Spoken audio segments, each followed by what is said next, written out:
to delve into what the newspapers have for us this morning. I'll start with the very first one, which is the Finder newspaper. The Finder, 10% tax on a lotto betting wins start August 15th. That's from GRA. Fresh discoveries of how Cecilia Dapaah's stolen cash was dissipated in buying properties. Some Western North delegates back Akoto. BOG governor, deputies must resign within 21 days, says minority. Repeal all laws that impede media freedom, law lecturer says so. And $114 million needed to complete Saglemi houses. It will increase the cost of 1,506 units to $310.4 million.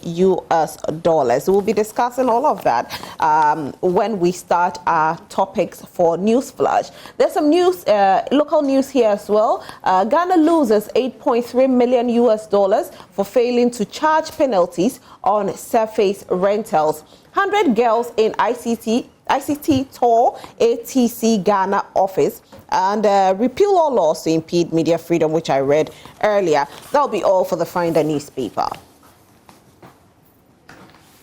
I'll do the Custodian newspaper next. Custodian, minority chases BOG governor, which we'll be discussing as well. Asensu Boakye replies Mahama on Saglemi. You are the people's choice, Obi Amwa tells Baumia. 31,534 rights 2023 BCE in Northern Region, and Western North goes for a free Akoto.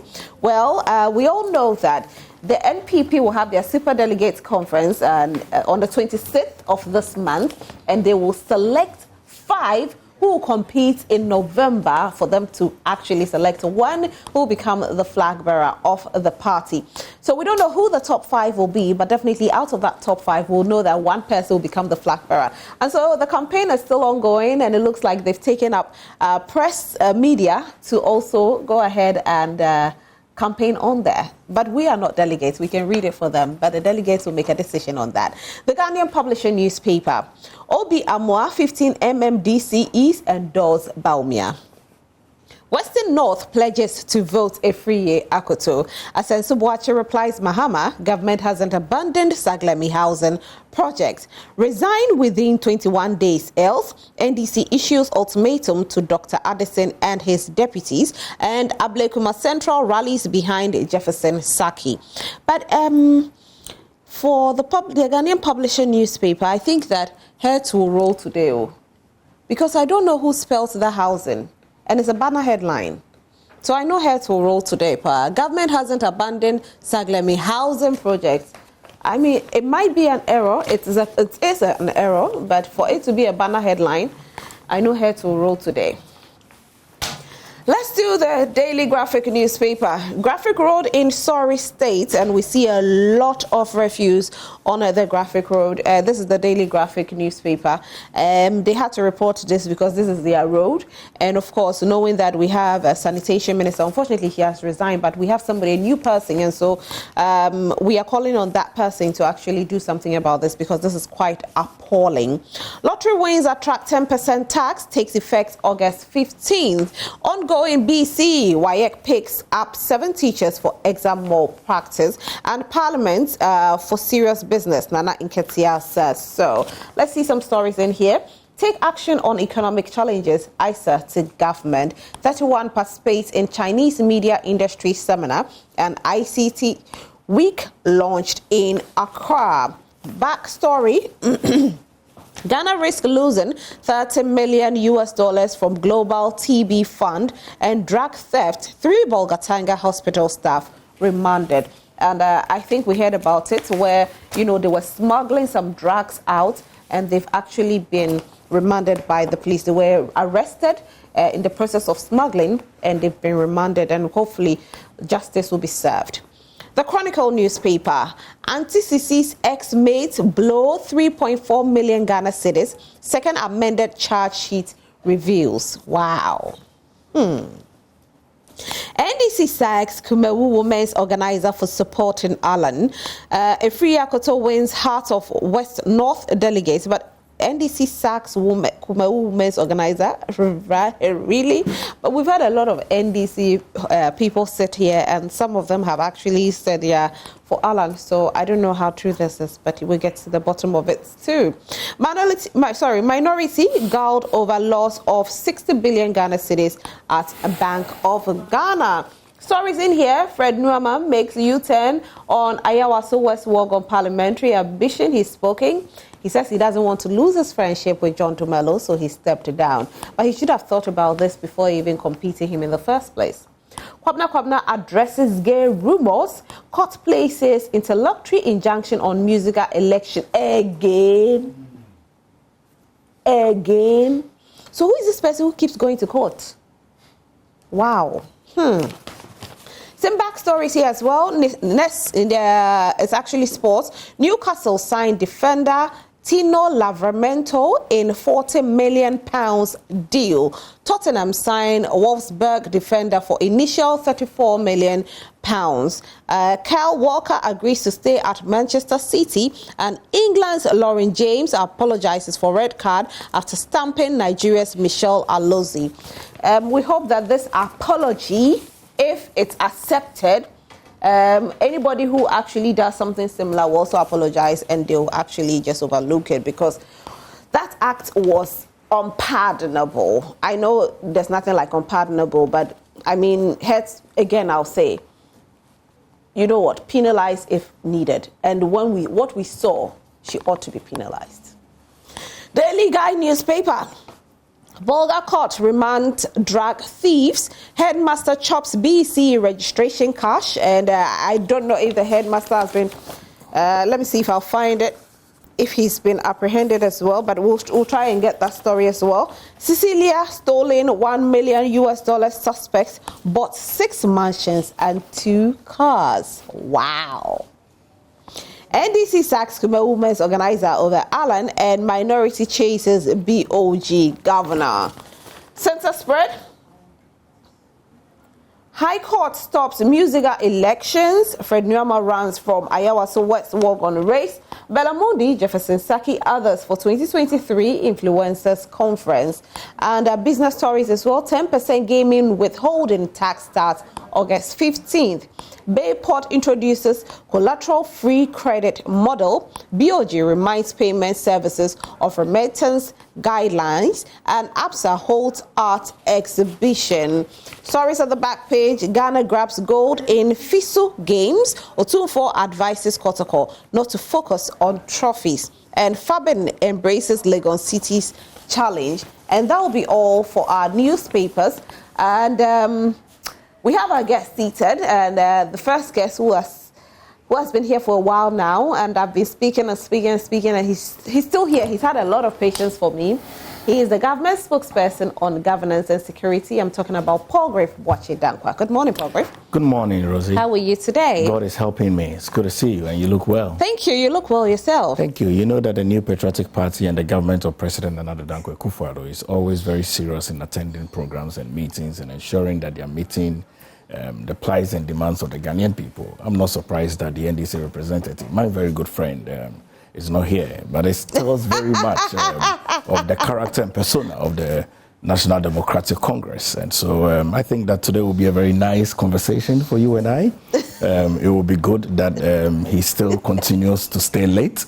So by the time he comes, we tell him that the program is ended, which is going to be a true reflection of the 2024 general election. I'm very sure that once the Electoral Commission would pronounce that the next president of the Republic of Ghana is President of the New Patriotic Party. So good morning to you, and good morning to your viewers. Okay. It's not easy. It's not easy at all. But how's your campaign going? Well, I think that I do not want to breach the constitution of the New Patriotic Party. We haven't begun campaign for my constituency, which is Ebuakwa North. And so let me bring greetings to the people of Ebuakwa North and wish the BEC candidates the best of luck as they write their exam this week. I have made a pledge and a promise that I will support 6 BEC graduates who would have a single digit I would pay for all their transportation to their SS schools. Oh, wow. I'll pay for their truck boxes. I'll pay for their trunks. Oh, wow. I would provide their provisions and give them some pocket money. That announcement was made yesterday. And clearly, so once we have not begun campaign, it's just introduction to the constituency, which I have done. Our conversation begins December 20th, 2023, when I pick up my nomination form. I've made up my mind that I will contest. We are solidly behind you. We've said it to you. In fact, we've said it openly on TV. We haven't hid it at all. So we are openly behind you. Thank you. I'm doing a lot of infrastructure works in my constituency. I'm building boreholes.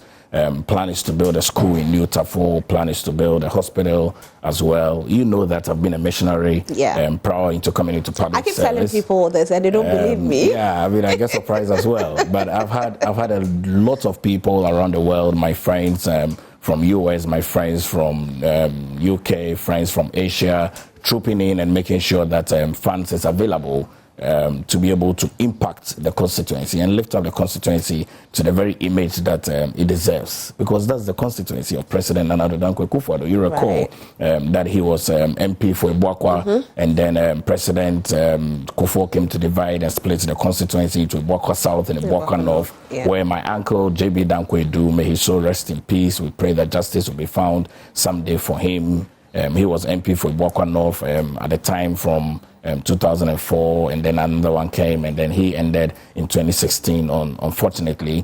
And then President Nana Addo Dankwa Akufo-Addo was MP in 2004, and then Atachan came to continue in Ibuakwa South. He's still the sitting MP for Ibuakwa South. The current MP has been there for 3 terms, 2016, which was the 6th Parliament, 2017, which was the 7th Parliament, and then now the 8th Parliament. I mean, no doubt in my mind that the delegates, which are 524 at the time, would make a very good decision to have me represent them in the 9th Parliament, which is going to be a parliament of young people and a parliament for the future of this country. I like that. And of course, we said it. I mean, Paul Grave is the man for the job. So if you are voting, know who to vote for. I will take a quick break. And when we come back, our next guest will be seated so we can start our conversation. Just stay.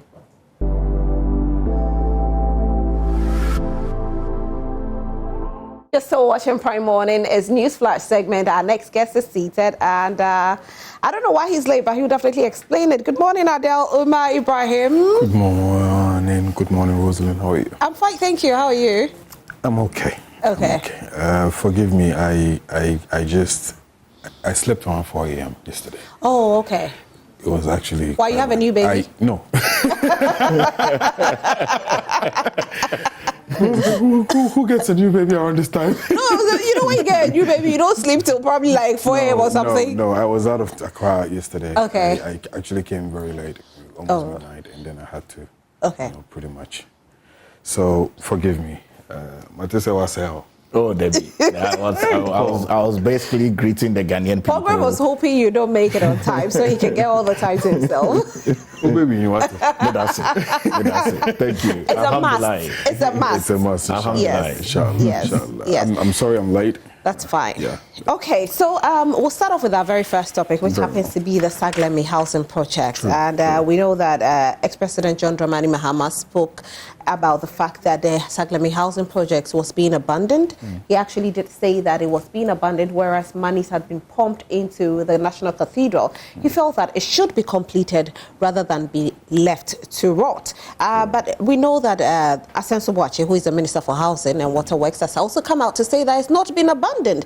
Because when they actually spoke about it, what they said was that they've given it to the private entity to handle it. So it's not been abandoned completely, but rather if they should push in a lot of money, then it means that they are going to spend a total of $310 million US, which is not worth it. And so I have to take your opinions on it. Let me start with you, Adele. Sure.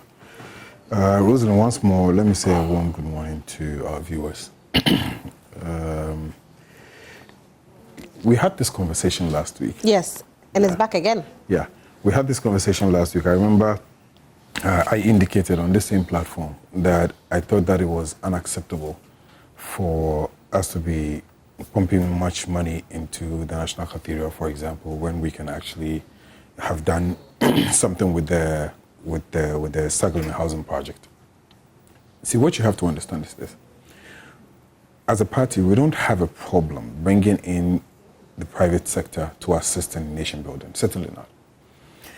The worry is the pricing. And we keep indicating that, look, you want to make the thing affordable. You say it is affordable. You want people to be able to purchase. At the prices with which we're seeing it, and the fact that you're bringing in the private sector is the problem. Last week, I raised on this platform same issues, on the issues of what was going to be built at Pokwasi. And I mentioned here that it is not a bad idea, except for the fact that, again, you're bringing in a private sector. And then the prices at which a studio apartment will go for, $13,600 US, $13,800 US, about 160,000 Ghana cedis. How many average families would be able to afford that? So the former president is calling on the attention of the government, saying, look, you have to have priorities. There are so many things that needs to be done, but you have to be able to sit back and relook and look at the society, look at the nation, and look at what it is that if you invest money into, it would impact in the lives of the people. I don't see anything wrong with that. Now, they say, oh, why they need 300 last week? 310. Not too long ago. It'll be a total of 310 last year. million US dollars. Last year. Yeah. Same Asenso did a presser, indicated that what he needed was $100 million. The president has indicated that what we need is $46 million, which is for off-site, infrastructure, and then on on-site infrastructure, what we need is $68 million. These are the same people speaking. All of a sudden, overnight, because the former president has spoken, now we're saying, oh, it is $300 and something million. Granted. So it's a total. So if they pump in whatever they have to pump in, they'll spend a total of 310. So in effect, 198, which was already spent on it, plus the new amount of, very well. Granted. Wasn't it? I'm trying to get it for you, so. No, I get it. No, I get it now. So now the question we're asking is this. The government is saying that we cannot spend this much money in building a housing unit for the people of Ghana because it will not be worth it. That's the attitude. Right. Okay. And then in their mind, they're going to bring in the private sector to come and take over and then build, and then you can sell it out. We're saying that if the government has money, close to about $500 million Ghana cedis, about 56 million US dollars, to pump in that useless National Cathedral, certainly if you pump that money into this project and the people of Ghana had accommodation and you take it that you even lost money, what have you done? So let's take it from this angle. Right, take it, bring it. Let's see that mistake has been made. True. So we pumped in money. Now we've realized that we don't have to do it because we know that this project has been abandoned for a while. What's the way forward? Because now we are looking at the way forward. So yes, we keep on talking about the fact that money had been pumped into the cathedral, blah, blah, blah, but the cathedral has been on hold for close to a year now, or probably more. So we say, what is the way forward? Because, yes. They're still wasting money. You can see. We'll come to Bank of Ghana. We'll discuss it. They're still wasting. Why? Monies were in 2020, 10 billion was printed for them. 10 billion. And you have to also notice that according to the Bank of Ghana, their own regulations, it indicates that you cannot print any excesses, overdrafts for the government beyond a certain 5%. Threshold, yes. Beyond 5% of the previous fiscal year's budget. You did 10 billion. Let's say 2020 was COVID, so it's fine. It's forgivable. 2021, 2022, you have printed an excess of another 80 billion. 80. Do you know, that is how much money we had in 4 years to do all the work we did, including interest. Anyway, we are still on the housing. No, very well. I'm just giving you an example of how wasteful they are and the fact that if they wanted to, so assuming that you printed 80 billion. And if they wanted to complete the Sagleme, exactly, they could have. If they wanted to, they would have. Okay. That's the reality. So our argument is that, listen, you can do whatever expenditures you have. You can do whatever things you want to do. But we're saying that the fact that you're not putting Saglema as a priority is a problem for us. We're saying that you're in court for whatever monies you think have been wasted. You're in court for whatever, crime you think has been committed. No problem. That is fine. But at the same time, complete this. Make it affordable for the average Ghanaian to be able to buy. And let's even assume that the state of Ghana lost. And how many Ghanaians will be able to buy the Sagleme if it's completed, looking at the amount of money that has to be pumped into it to be completed? That is why I'm telling you that the government is comfortable and willing to get monies we sit here, we've lost $56 million as a state. I'm giving you... My question is, we are looking, okay, so this is it. I have a bulb, yes. and the bulb will cost me 50 Ghana cedis. Right. Then I can actually get a bulb for 20 Ghana cedis, where I can sell the bulb to the people for 25. I can't buy a bulb for 50 cedis and sell it at the same 25. So why don't I get the 20 and sell it at 25? You're not understanding. You don't get the drift. My drift is this. I'm saying that granted that the people of Ghana, it's our money, it's our taxpayers' money, right? We've already pumped in $198 million because we want the people of Ghana to be able to buy it. So I'm saying that if we built it at that price, and at the end of the day, we reduced it for the people of Ghana to buy, and we even lost money as a state, what have we done? Okay. Let me bring Paul Greve in. Rosie, housing is very important and very significant for everyone around the world. The United Nations has brought out a statistics that close to about 160 million people across the world live in substandard housing. President Nana Dankwa Akufo-Addo, in this country of a population of about 30.2 million people, wants to ensure that a sizable part of the working class have a mortgage plan and a plan to have a home to rest their head. I think that the pride of every single Ghanaian is to ensure that they have a home that they own, which is why every government would seek to ensure that there is an affordable housing project. Now, beyond us coming into this large scale of affordability of housing projects, government has been building affordable houses for Ghanaian people, through the State Housing Company. And so the number of houses that have been built across the length and breadth of this country. President Nana Dankwa Akufo-Addo sought it wise that there is a parcel of land on the Pokwase Amasamai interchange where the community is expanding, clearly close to Ashoman, to Kwabenya, to Awoshi, to Kontunsi. The road is being constructed. There's a lot of economic activity that has expanded on that road. There is a big mall to the left-hand side when you go further a little bit. And President seeks to build 8,000 affordable housing units with 5 local Ghanaian building contractors. These local Ghanaian building contractors are the State Housing Company, which belongs to the state, Deftraco, which belongs to a private entity, Rehoboth Properties, which also belongs to a private property, and 2 other companies that are involved in it. Now, at a cost really of $100 million for government to put in all the social amenities and all the structures that are in place, but at a very minimum cost of these private building contractors, and then also ensuring that the local economy within the housing unit is constructed amicably for people to house. Now, Saglame has become a very big conversation as a result of the loot, create and share from the NDC government. You are aware that the case is in court. Collins Dauda, who is the former Minister for Works and Housing, is facing criminal charges, and the case is going to be called again in November. I've always stated that I do not want to come into contempt of court. I don't like courts. I don't want the judge to call me and say that I was on national TV and I was trying to misinterpret conversations. But I think that the reason why this is of interest really to the government of President Nana Dankwa Akufo-Addo is as a result of the fact that Parliament had passed $198 million to construct 5,000 units of houses for Saglame.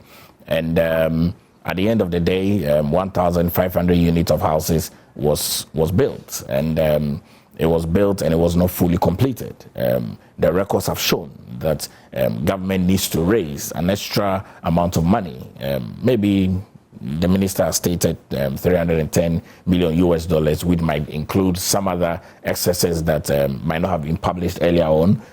So at the data in terms of $114 million, which is the $46 million for the waterworks and the $68 million for the extra amenities that needs to be added on. Maybe there's some other components that has come in place because the project has been led for a longer time. We go with the figure of the Minister for Works and Housing, the Honorable Asen Subwachi, that government needs to raise $310 million. You are aware very much that the economy that we have now is an economy that the government of Ghana is trying to be extremely responsible for the taxes that you and I are paying, and those taxes need to be used creditably to value chain projects that will yield the necessary fruits.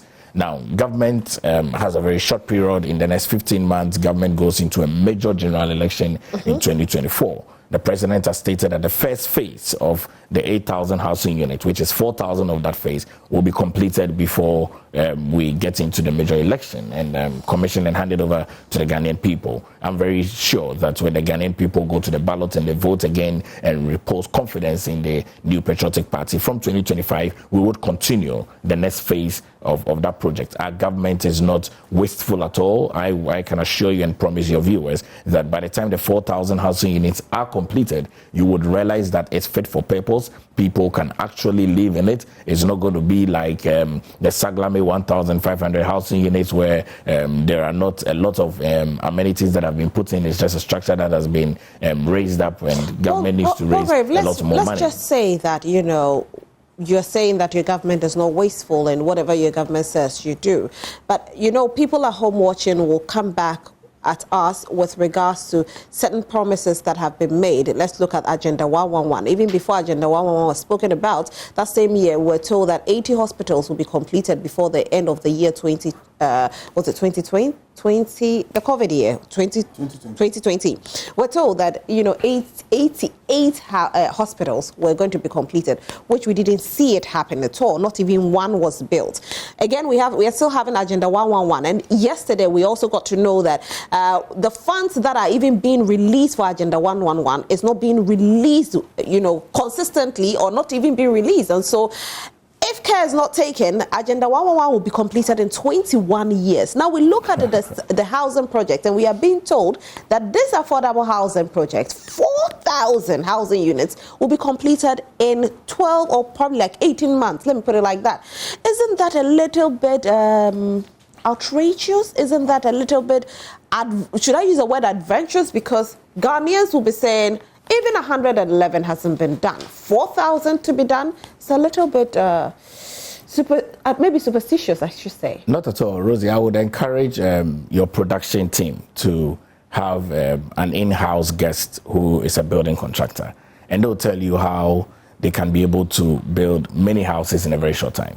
I would encourage you to just do that. I mean, have any of these companies, Rehoboth, State Housing Company, DevTraco, have any of their technical directors come in here, have a broad conversation on how the architecture is done to be able to build thousands of houses within a short period of time. Now, in response to that, I mean, Agenda 111, I think that our government has been very resolute in that. The evidence is there to see that a sizable number of them are at various stages of completion. I mean, our team from government has gone to the site. We've shared it in the public domain. You can research it and also bring it out to your viewers to know that close to about 88 of them are at various stages of completion. And I think that when our government when we talk about various stages, what is the various stages? I'm certain that you want to get me to put a percentage. No, because if we talk about various stages, somebody can say that even when I lay foundation, it's a various stage. No. The Agenda 111 construction has gone beyond the laying of foundation. Okay. I've visited a number of those sites. They've even gone beyond roofing. I mean, and you know, obviously, when you finish building a hospital, you need to put in the medical apparatus and the medical tools and put all of those things that are needed to make sure that the hospital is functional.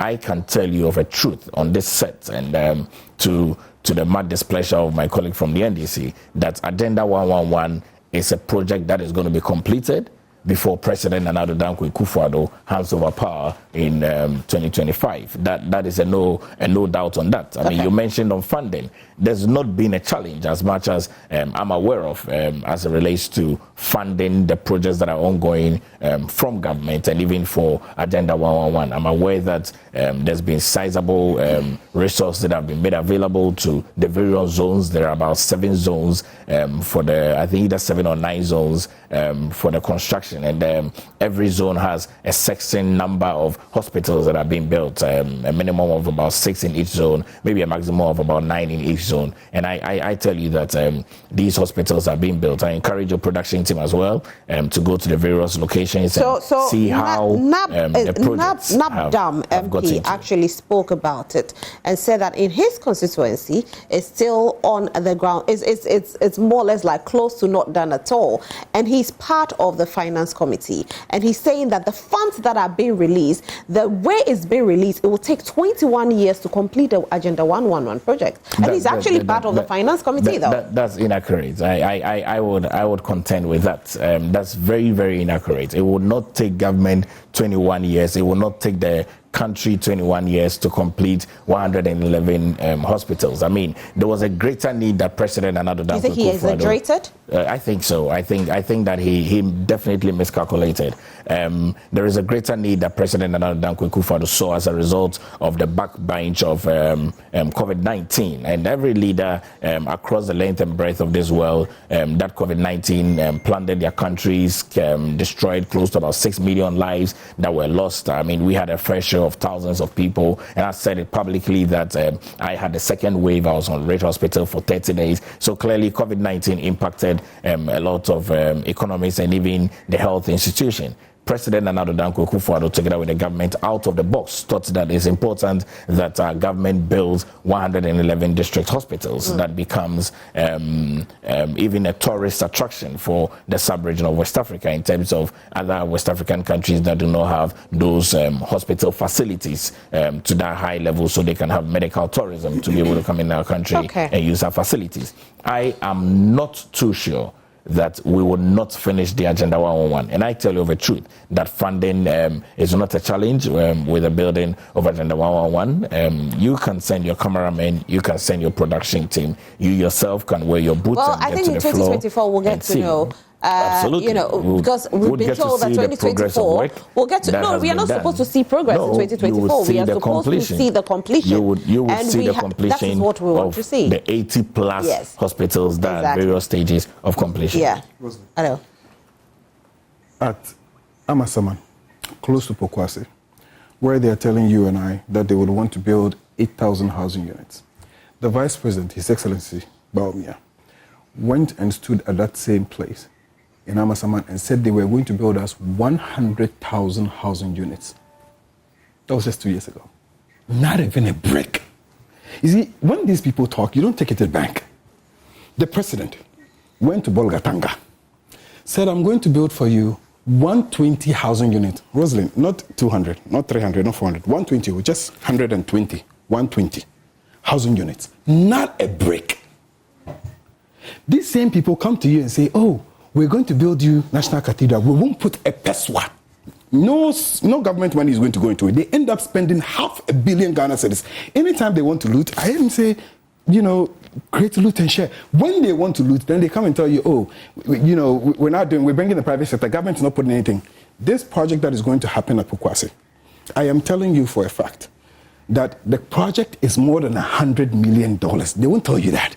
They'll tell you, government is not going to put any money into it. If you ask Paul Grave today to tell us right here on national television, how much is the Pokwase project worth? You should just tell us. How much, because you say it's partnership, right? Government and the private sector. Okay, so it's $100 million. How much of that $100 million is what government is putting in place? You say government is giving land, on-site, amenities. The land has a cost. The on-site amenities like the roads, the water, the electricity, they have a cost. How much of that $100 million is government's contribution to this project? And how much is the private sector bringing? He can't tell you. Do you know why? Because this is what they do. They're good at it. Don't worry, we'll do it. By the time you realize, we'll be here next year talking about the same thing, and we'll be talking like National Cathedral related issues. Oh, and we were planning to give them only land, and some money passed there and entered here. Tell us how much really is the project worth, or better still, how much is government's contribution? They have given us a figure of what they said $100 million. Yes. And I'm telling you, okay, no problem. Granted, probably, $100 million. Yes. Tell us, how much is our taxpayers' money? How much of our money is going into the project? You just tell us. What will you use that for? That is when you understand the reality. Because without that, then it is difficult to really tell what we're really contributing. That is how come the finance minister can go and come and sit in parliament and tell us that he took money from the contingency vote to put in the National Cathedral, a contingency vote which is actually meant in terms of emergencies like COVID, like doom. So he went in there and picked up money without any authorization, and they ended up using the money. So they should tell us, so that we can hold them accountable tomorrow. If tomorrow you come back and say, oh, we spent taxpayers' money of $400 million, then we want to say, but you told us that government's contribution is $40 million. Tell us. So we want to have a transparency. Exactly. How much money? You say $100 million. I say it is more than $100 million. But they say $100 million. No problem. We accept. So we stick with $100 million. $100 million. Yes. How much of that is government's contribution? They should tell us. Have they told you that? But they've cut no, they haven't told anybody about it. But we know that they've given us a total sum of $100 million to be put in there. I understand where you're coming from. Believe the MPP to your detriment. No, I understand where you're coming from. Because what Ghanaians deserve is transparency and openness, where you ought to tell Ghanaians that this is what is going in there. This is what they do. Because again, Paul Grave, one thing that people are complaining about is even the pricing that you are putting out there in dollars. Again, because we are saying that how many Ghanaians can actually afford a $13,000 house? How can a teacher afford that? A nurse afford that? Even some doctors cannot afford that. And we know for a fact, probably even myself and my production team cannot even afford a $13,000 as we sit here. So how many ordinary Ghanaians can actually afford $13,000 for a studio flat? And so, yes, from what Adele is saying, how much of our monies have been put in there that we have to even pay $13,000 for the house? Rosie, I think that every single Ghanaian who works and takes salary can go into a mortgage system. I've always stated that all around the world, from where you came from, which is Europe and UK, and he came from the US, you know very well. You want people to know that we are from Ghana here. There are mortgage systems around the world, and everyone that has sought to own a home through credible means has always gone through a mortgage system. These houses are going at a minimum cost of 160,000 Ghana cedis. I mean, I think that it's important we use the Ghanaian currency to communicate that it's costing 160,000. So why didn't you communicate that from the onset? Communicating. No, I mean, my point is we are talking about 160,000 now, but if I go and the dollar. Okay, so we know that again. Some portals have reported that we are going to see some decline in the dollar, where we are seeing the cedi, rise, and so cedi might get to like what 11. The dollar will get to 11, and the cedi, cedi $11.1. And so are we going to now see a decline in that price again as well? Rosie, when you cost a house for 160,000 Ghana cedi, you can cost it equivalent to the US dollar at the prevailing rate. Our currency is Ghana cedi.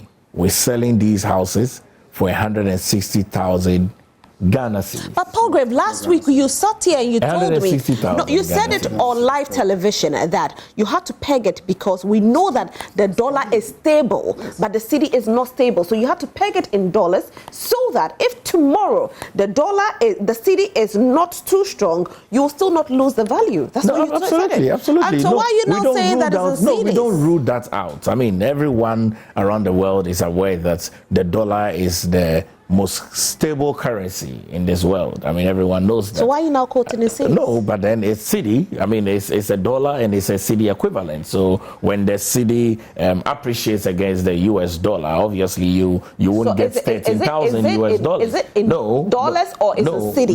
No. If the cedi appreciates against the US dollar and we are still quoting 160,000 Ghana cedi, the equivalent of that will not be 13,000 US dollars. Will you still quote 160,000 cedis? Yes, that's why I'm saying 160,000 Ghana cedi at the time of selling, and the dollar has depreciated. You're not going to get 13,000 US dollars. Paul Grave, we all live in Ghana here. We know how things work. Once people are told that it's in dollars, when you go, they will never quote for you in cedis, and you know that for a fact. They'll give you the dollar and give you the cedi equivalent at that time. And all Ghanaians who are watching know this for a fact. So if you sit here and you say what you're saying, I mean, people will be wondering, what is Paul Griff trying to say this morning? I am telling you of a truth, that when we launched the project, we gave the cedi equivalent, we gave the US dollar equivalent.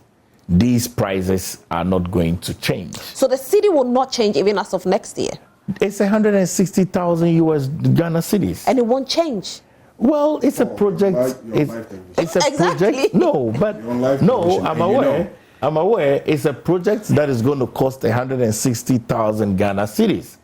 That's what the letter says, and we need to represent that as such. No. Anyway, let's move on to our next topic. We know that... He hasn't told me how much the project is. He doesn't know. He doesn't know? No. Okay. He doesn't know. So maybe we'll do research and come back next week and come and tell you. But for now, he doesn't know. I'd appreciate it. Yeah. Anyway, so our next is NDC, actually, minorities saying that they've given the officials of BOG 21 days to resign because of misappropriation use of funds. Who should I start with this one in particular? Because it looks like Paul Griff is geared up for it. Adele is geared up. Adele, let me start with you. Rosie, in 2016, before 2016, right from 2014, 2015, 2016, this country has been a mess, and I've indicated this several times. I won't worry myself going back into it. We were hit with doomsaw, factories were not working, revenue was pretty much a problem. People were not bringing in things. It was a major issue. We decided to solve that. We worked on it. Later, when the Ameris and the things were done, paying for oil, to even get money to pay for crude oil from Nigeria was a problem. After the gas pipeline was fixed, we couldn't get the money to do that. We went into 2016. Commodities on the international market dropped from gold, oil. At the time, we even had only one oil field. Before we left power, we gave them 2 more. 2016, revenue dropped totally. Commodities on the international market, from gold, from oil, bauxite, cocoa, everything pretty much dropped. Did you know that in the midst of all of that, we still managed to make 700 million Ghana cedis profit from Bank of Ghana, and built the people of Ghana what you call the Bank of Ghana Hospital in 2017. With all that stress, the Bank of Ghana, they are quick to say, oh, it's an independent institution. The Bank of Ghana is independent, not outside the frame of the Constitution. They're independent within the Constitution. So your independence as a commercial bank does not allow you to do certain things which is unconstitutional. You can't do that. Bank of Ghana has been in existence for what? For how many years now? Kufuor worked with them. Rawlings worked with them. Atta Mills did. May his soul rest in peace. His Excellency, the former President John Dramani Mahama, worked with them. Why is it that only under you we're seeing what we're seeing? Rosie, let you, feel bad this morning as a Ghanaian. Want me to feel bad? Listen to this. I just want to quote one after the other. So first of all, they go to BOG and tell them that print money for us. We need an overdraft. In 2021, the year before 2021, which is 2020, we had 55 billion.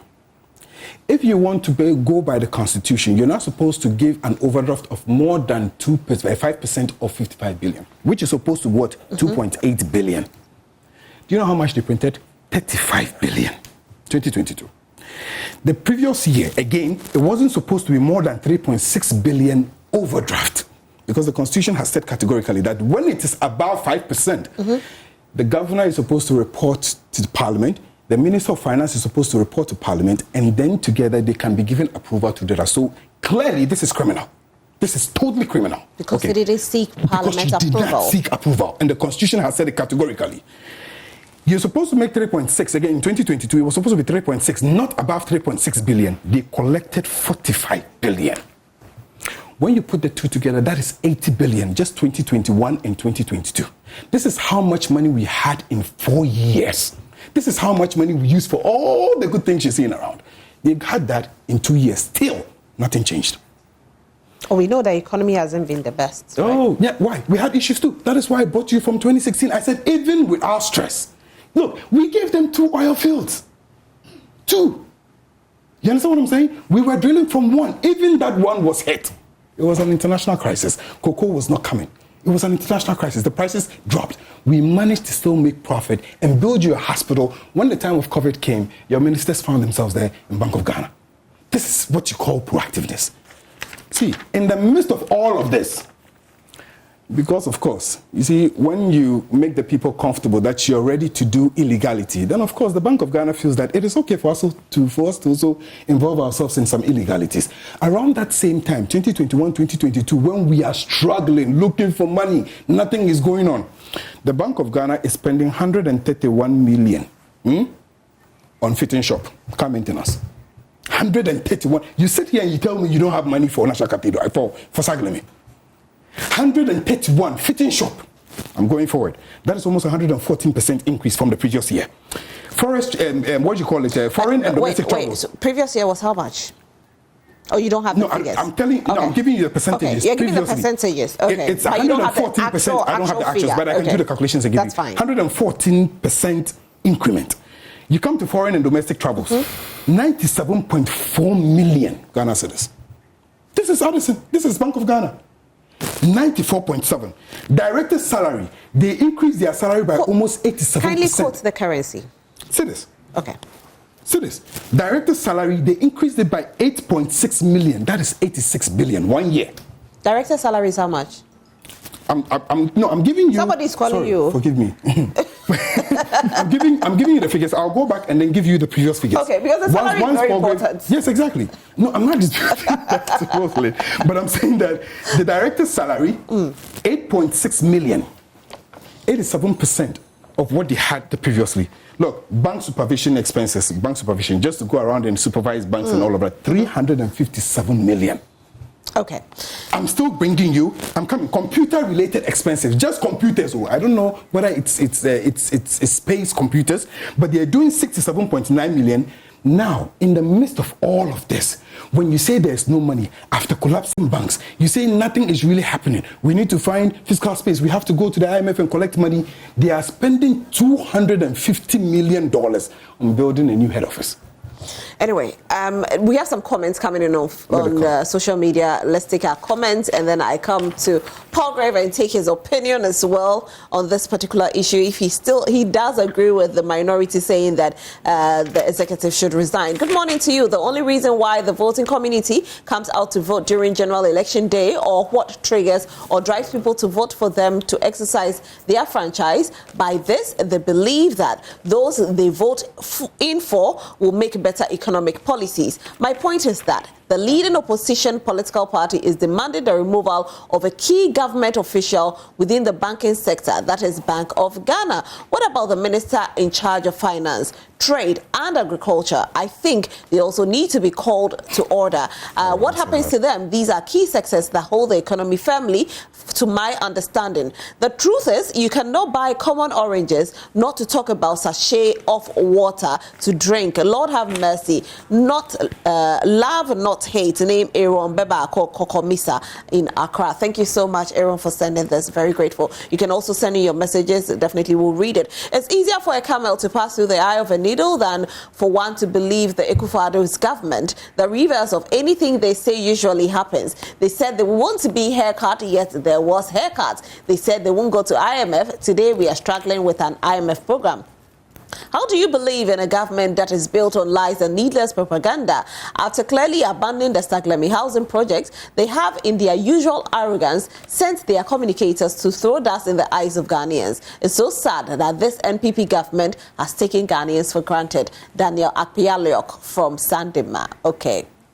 Ghana will continue to be poor if we as Ghanaians do not take a firm step to register our displeasure to the current government for the sheer mismanagement and reckless expenditure they have always engaged in. I think it's only right for persons found in this sort of mismanagement to be severely punished. How do you abandon a project that is on the verge of completion to start another project for the same purpose? This is selfishness and incompetence to the highest level.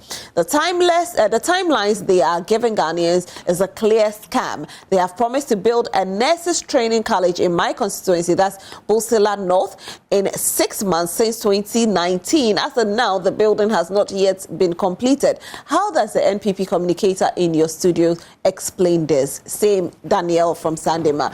Former President Mahama attacking the NPP on Saglemi housing project. Wonder shall never end. Silence will be golden. Will be gold from President Mahama. Former from Ajenim Boateng Domipila too. Okay. All right. So these are some messages coming in. Paul Grave. Rosie, Adele and I both do not work at Bank of Ghana.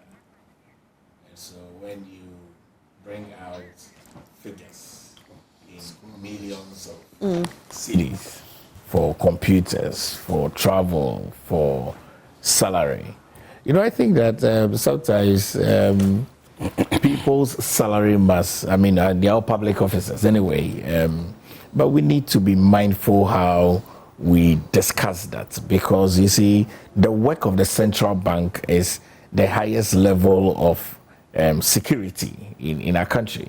I would have wished ordinarily that, Bank of Ghana has made the laws, the director of research has explained it. I would have wished that we don't further on put our central bank in the public domain. Because I think it's a higher security risk, and we need to be really very circumspect. But why should we not put? Let me just drop okay, this. Drop let me this just one. end. Drop it. With how we throw out figures, which is part of the losses that they have made, in explaining that they have assured us that these losses are going to be recouped. Can I ask you something, please, before you continue? You may. You're talking about we should be careful with throwing out figures. Are these figures lies or they are facts? No, I have not said these figures are inaccurate. So if they are facts, why can't we speak about it? Because these monies are more or less taxpayers' monies. And so, because at the end of the day, we as taxpayers will pay for it. And so why shouldn't we know? Why shouldn't it be transparent in the public domain? Every single money in this country that the government uses is the taxpayers' money. Every single money. So if salaries have been increased to that tune? I'm stating that, you see, Rosie, we have a central bank. The central bank needs to be protected at every level. It's our highest level of security. And I'm only admonishing and advising that we are aware that the central bank has stated from their audited accounts that they have made some losses. Now, these losses obviously is broken down into various segments that has accrued to the huge amount of money that they have made as a loss. They have assured the Ghanaian people that they are going to recover these losses that they have made. I'm only admonishing and cautioning that we should be mindful how we turn out figures in various segments of the losses that have been made, accumulated in the public domain, because it's a central bank and it's a highest level of security. I like what you're saying. I really like what you're saying, but it being the central bank, the people who have been put in charge there should have managed it well, because we trusted them to be able to manage it. And so when there is a misappropriation use of funds, of course, the figures will come out there. And it ought to be mentioned for Ghanaians to know how it's being misappropriated. No, you see, I don't rule out any of the statements that you're making. The Bank of Ghana has assured us that they are going to recover these amounts of money. From where? Well, they have assured us. I don't work at Bank of Ghana. Adele doesn't work at Bank of Ghana. They have assured us that they are going to recover. Isn't it of a concern that somebody misspends your money and tells you, I will recover? Recover from where? The minority has put out a statement that they give the Bank of Ghana 21 days, governor 21 days to resign. I think that, Parliament is a very good institution. It's a good house. I think that the minority should really decline from statements of resignation and calling of public officers. These are public officers, public officers to resign. I mean, this is almost like, when you're in the university and you're calling your SRC president to resign over an issue and all of those other things. We need to be mindful how we go along our governance system and structure in this country. I mean, the calling of the resignation of the Bank of Ghana governor is uncalled for. Really? I think it's uncalled for. I think that is uncalled for. I think that the Bank of Ghana governor and the rest of the Bank of Ghana team has been working creditably well. I mean, we've had some challenges in the country as a result of the Ghanaian economy. They have held the country stabilize very well. Their fiscal policy angle has been, the policies that they have brought has helped very well. They've stabilized the Ghanaian cedi against the US Forex. They are making sure that the financial institutions are strengthened very well, reforms that are coming on. So I think that minority needs to exercise a lot more restraint in the calling of one's resignation. When a person has come out as a public figure and a public official to work and contribute to the entire development, financially on this country, I think that we should exercise patience. The Bank of Ghana has made losses. They have told us that they have made losses. They have also mentioned that they are going to recover these losses. They know their own mechanisms within which they're able to raise funding to ensure that the economy does not collapse. So I think that when you throw out figures, computers, keke, I'm shocked. I have said. I wanted to ask you. Yes, but I have. Rosie, I have said that the Bank of Ghana is a security environment. Okay. I mean, we don't know the type of computers that they use there. It's not just as simple as the computer that you have in your production room. I mean, or even the computer that Adele has in his home. There are softwares that might have come in place and all of those. I don't want us to go into the nitty-gritties. They've told us the kind of that computers they have we made a use loss. for our production is high quality. So you use high quality computers for your production. What do you think our central bank would use? Just think outside the box. What do you think our central bank would use? Our central bank is the highest form of security. We need to be very circumspect with how we discuss these issues. With what you're saying, that the Bank of Ghana governor and his team have done fantastic with all the things that he has said, which we agree that they've done well, trying to stabilize the city and all of that. But let's not also forget that the Constitution has rules and regulations. Why didn't the same Bank of Ghana governor go to Parliament to seek approval before doing all the things that he did with regards to printing of monies and all of that? He should have, because he knows what is in the Constitution. So let's just say that he's stabilized, he's done all these things that you're talking about. However, he has flouted the Constitution. What about that? Rosie, the 1992 Constitution appoints and gives rights to the Ghanaian people to vote for a leader, which becomes the president of the republic.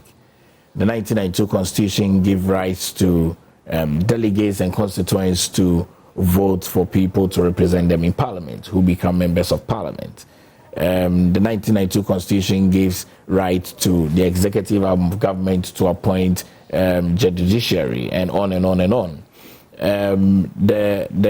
It's the role of the management of the economy to continually go to Parliament to seek parliamentary approval for events that are done in the public space. So I think that our government always goes to Parliament. The government is represented in Parliament when it comes to the Ghanaian economy, largely by the Minister of Finance. The Minister for Finance always goes to Parliament for consistent approvals on things that must be done in the interest of the Ghanaian people. And so that would be what to state in concluding on this matter, that the Bank of Ghana is a credible institution. It's an institution of integrity. Nobody doubts that. But why didn't they seek their approval? Are you saying that the president gave the approval, which overrides the parliament? Is that what you're saying? That's not what I'm saying. Okay, so what are you saying? What I'm saying is that the Bank of Ghana is a recognized institution of the country. It's a credible which is institution. still guided by rules and laws. Absolutely. Nobody's about the law. And so if the law states that you ought to, if you ought to go to Parliament, go to Parliament. Bank of Ghana is not above the law. If the government has broken any law, I think that the interpreters of the law will be the Supreme Court. You can go to the Supreme Court for interpretation of that. As far as I'm concerned, there's not been any law that has been broken, for which reason I might not have an understanding too. Okay. You see, let's not do this, Paul, constantly. Listen, the vice president cannot be exhumed from this, and the finance minister cannot be exhumed from this. This whole let's separate the two is not going to work. They should forget about it. The Economic Policy Coordinating Committee is a setup that puts together the governor of Bank of Ghana, the finance minister, and the vice president, these three. Just the three of them on that committee, their responsibility is to meet and discuss policy, physical and monetary, and fiscal expenses. They discuss this before it even goes onto the board of Bank of Ghana. You cannot tell me the vice president and the finance minister knows nothing about this. It's not possible. Addison would not have the temerity to do this. So don't try to take them off. Again, did you know that even the money that they printed out, which is the 80 billion, it was Edward Akufo-Addo who managed it together with a Swiss company to do the printing. You know, like, you guys keep doing these kind of things. And he says, I'm putting some numbers out there and all of communication, 30 million Ghana cedis. Communication, 30 million, 300 billion, old currency. Who does that? And we're saying, we're telling you is that, look, these monies are ours. It's for all of us, including you, Paul. But he's talking about security, For security-wise, you know. So I'm coming. Why? Let me give you an example. Why are we sitting here today and then someone like Cecilia Dapaah, we don't know where the money's come from. I don't care. Why is she we care. You care. No, I care to a certain extent. Yes. I care to a certain extent. Why is she arresting people and taking them to court? Because they stole her money, right? Why? Because Constitution says don't steal, right? So if Addison can violate the Constitution and we can lose 60.8 billion, you say it's okay. How is that okay? Well, he didn't How does it even make sense? He didn't say it's okay. He said the money is doing. No, he's saying that they are doing very well. And yeah, but he didn't say that the government the loss is okay. That he didn't say. He said they will recover. And I asked, where are they going to recover the money from? That he couldn't say. 30 subsection 7 has indicated categorically you cannot spend more than 5% of the previous fiscal year's budget. It is written clear cut. Just like Adele, you cannot enter Joy Prime and take a camera. It is called stealing. It is there. It's clear cut. When I do that, I'll be arrested. Adele, so what happens if they decide not to step down? What are you going to do over there? And they do. So this is it. It's our money. They're sitting there, they're looting, they're spending. Government says, give me 80 billion. Now government says, slash that 80 billion into 2 because I can't pay. So that's half of that money. We don't know where that money is going to end up. They're stealing it, no problem. The same Bank of Ghana is also comfortable to do all these expenses, including building $250 million. Head office, at this time, head office. Not even a hospital, head office.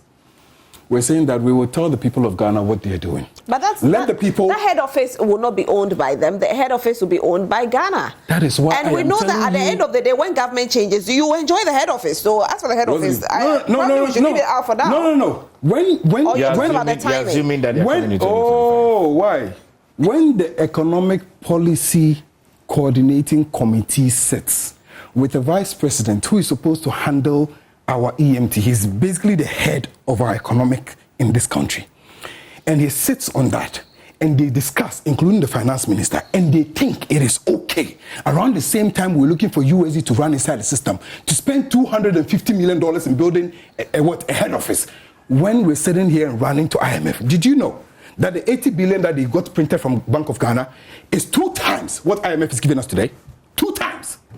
We know that for sure. Don't do this. Anyway, Hernandez Fidel Hayford said, good morning, host Fidel from Tadi Kwesimin team. Indeed, the number 5 for Dr. Efria Akoto symbolizes a great victory because all the indication is pointing out that Dr. Efria Akoto is winning the flag bearership position. And indeed, Dr. Akoto is truly qualified for this great honor. High five, hashtag no Akoto, hashtag no vote, hash Dr. Efria Akoto for president, hash president in waiting 2024, hashtag the legend. Okay.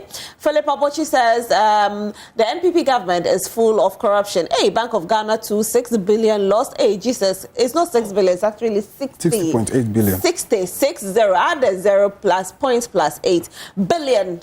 Lost. Hey, Jesus, come and rescue us. Look, I personally need some of the money. Mr. Addison must step down, else. But is it else that the question? Because, you can call for this. Because the same, minority or NNDC called for the resignation of the finance minister, but it didn't happen. What happened? Let me read this and then I'll come back. Educated illiterates in this country should give us a break. They do politics with everything. Ghana first, a dead nap government is better than a living NDC government. Abubakari Tamale, okay? Let's see if there's another one. All right, okay. So you wanted to make a point. I think he's spoken enough. Oh, just let me make just Rosie, 1 minute point and then I come to you. We're indicating, as members of parliament, as minority, what we can do is to call for their resignation. We cannot arrest them. Yeah. The police would have to move in. Considering what we're already talking about, the police would have to move in.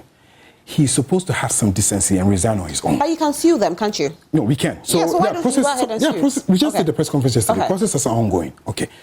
This is the best we can do. And then perhaps hold the finance minister, hold them to parliament to come and discuss the issues. But when you have a precedent, so we will do that. We will do that. Okay. And the reason why we'll do that is because we want it on record, that at least we call their attention to it.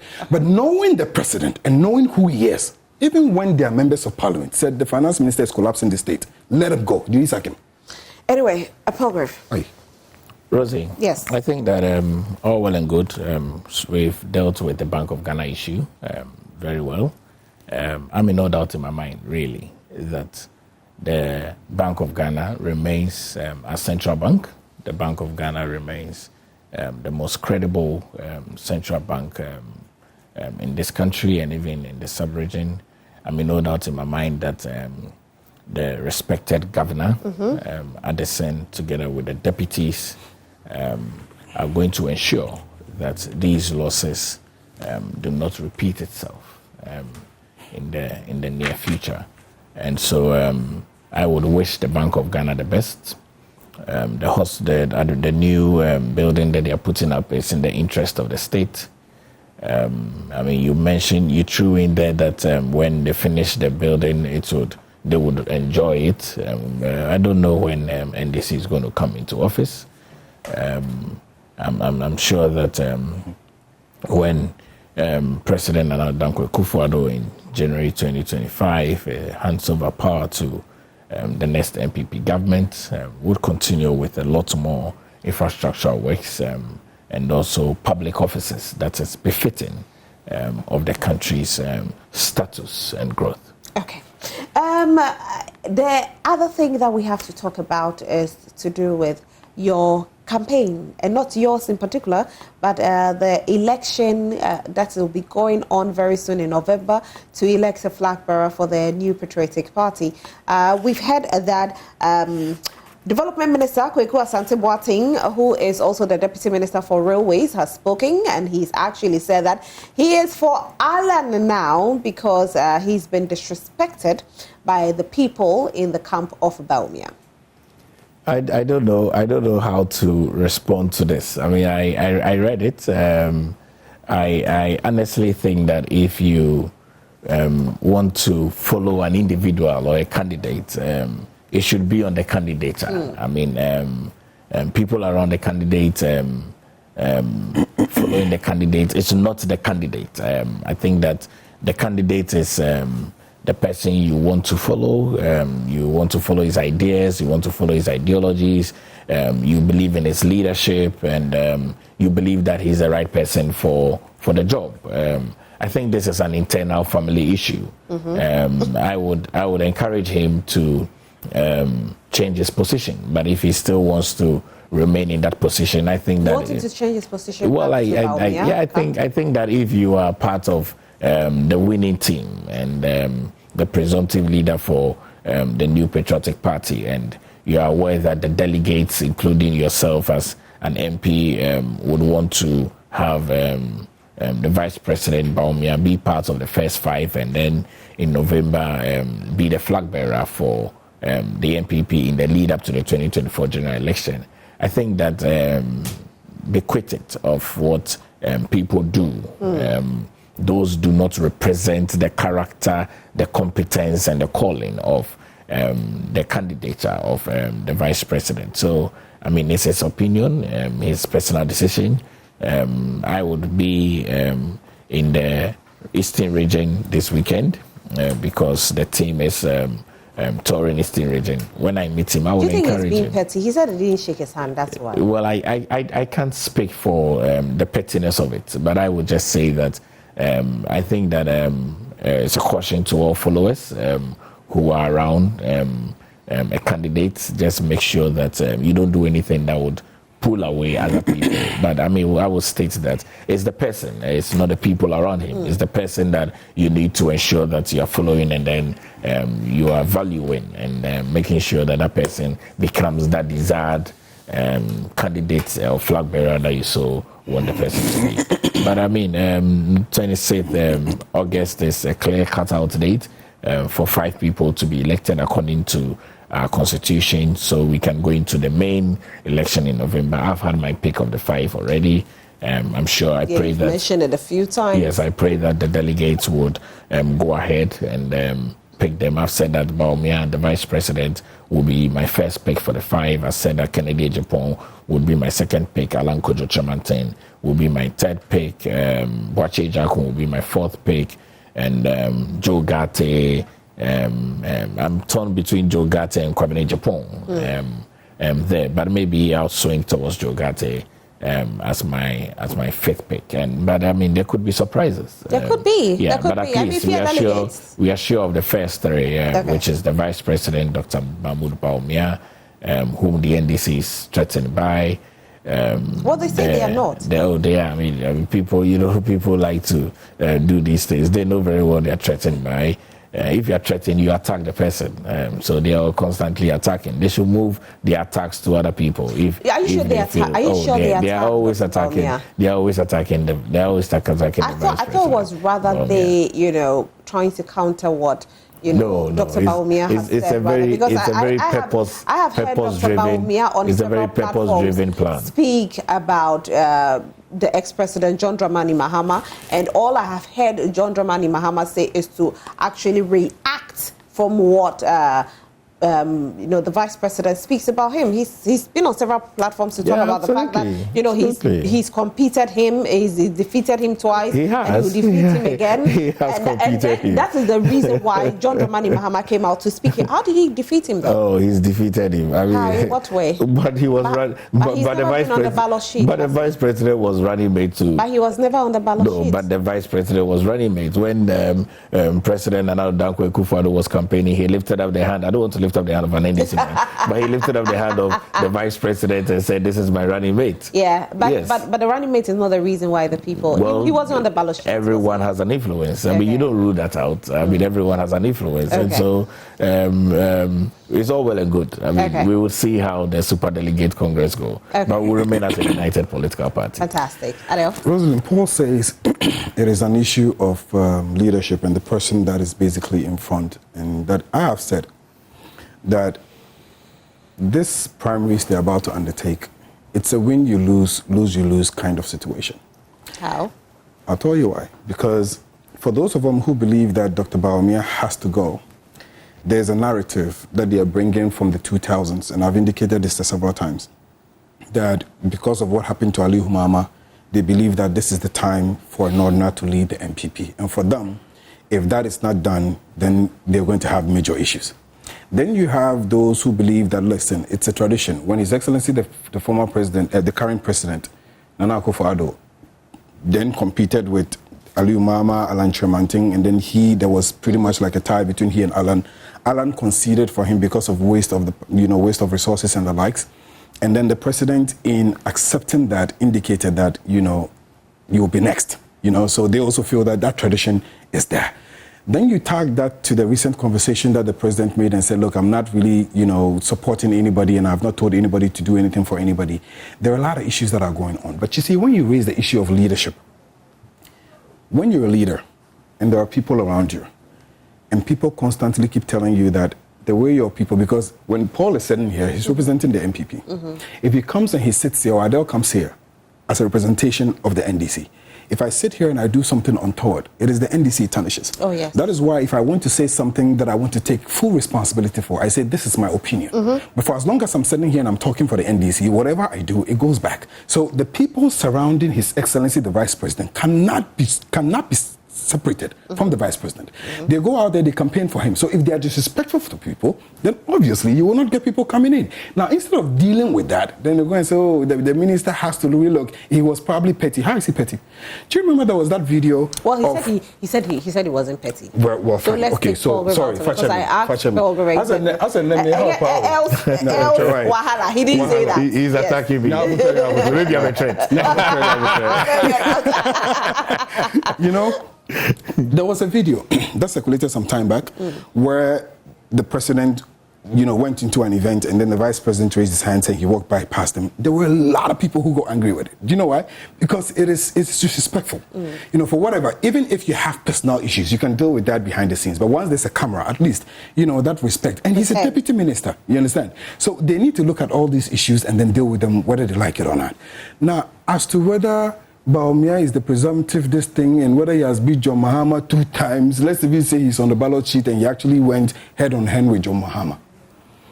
I am sitting here comfortably and telling you that whoever they bring, if they want, they should take Alan, add him to Bawumia. They should bring them. They will still go home next year. Because you see, what is happening is reaching every single Ghanaian. Did you know the last 2 days, I was watching TV3. You watch me too. I watch you. So time I will be anytime I will start here the same. Time I will be anytime I will start here the same. My main came in the comments, Rosalind. If you see the anger from the youth, to an extent that another youth had to now come and say, no, we don't need coup. What we need is a peaceful, these people just have to go. Like the anger, the pain. And you don't see all of this. All you're interested in is in how to print 80 billion and how to spend 30 million Ghana cedis on communication and get the president's brother to go and do printing of 80 billion and then spend it. And when you finish, you come and sit here and be crying. And then you run to IMF, Mumaya 3 billion, Mumaya 3 billion. When you have taken 80 billion in 2 years. Massa, look, like it or not, you'll go home. Inshallah. Hey. Oh yeah, they'll go home. I'm done. Rosie, I don't know where the president's brother is coming up in this conversation. Oh, it is. It is truth. You can check it up. I don't know. Paul has not followed up on anything. Paul, because I indicated he's a security person. No, I don't know how you would come on national TV and throw the president's brother. I am saying it on authority. I'm on national television. I'm saying that the president's brother, Edward Akufo-Addo, popularly known as Bumpty, together with his Swiss partners, were the ones who did the printing of the money. Why? This is an allegation. No problem. You need to disassociate yourself from this statement. You need to make sure that you protect Joy Prime, and you need to make sure that you protect the government. Let me handle this. This is Let me handle this. Rosalind. We need proof to this. Rosalind. What you're saying, yes, is from you. Right. But we don't have proof to it. And so if you can give us proof next week, that's fine. But until then, we can't take your word for it. No problem. I'll work on that. I mean, I think it's important. No problem. And throw things out in the public domain. I mean, I don't know. Listen, how. I don't know how. What we'll do is, that's why I said these issues are security issues. No, central bank, printing of money, all of that. If central bank is wasting our money, I don't think. Central bank is wasting our money. Security issues. Let me handle this. So in these things, whenever you mention, we just want proof. So next time you come here, I'll kindly bring your proof. I would work and let's take it from there. I would work there is nothing wrong with mentioning of names if if the person is actually wrong in certain things. I don't think these are accurate. I don't think these are accurate. I don't think so we don't want to. We want to know. If Adele has to prove, fair enough. But until then, we cannot believe what you're saying. I don't think these are accurate. So for now, we don't believe what Adele is saying. But if Adele brings his proof, then we are good to go and we'll believe what Adele has said. But thank you so much for being here, gentlemen. Thank you, super grateful. Thank you. My guests have been Adele Umar Ibrahim, who came here on the ticket of the NDC, and of course Paul Grey Boachi Dankwa, who also came here on the ticket of the NPP.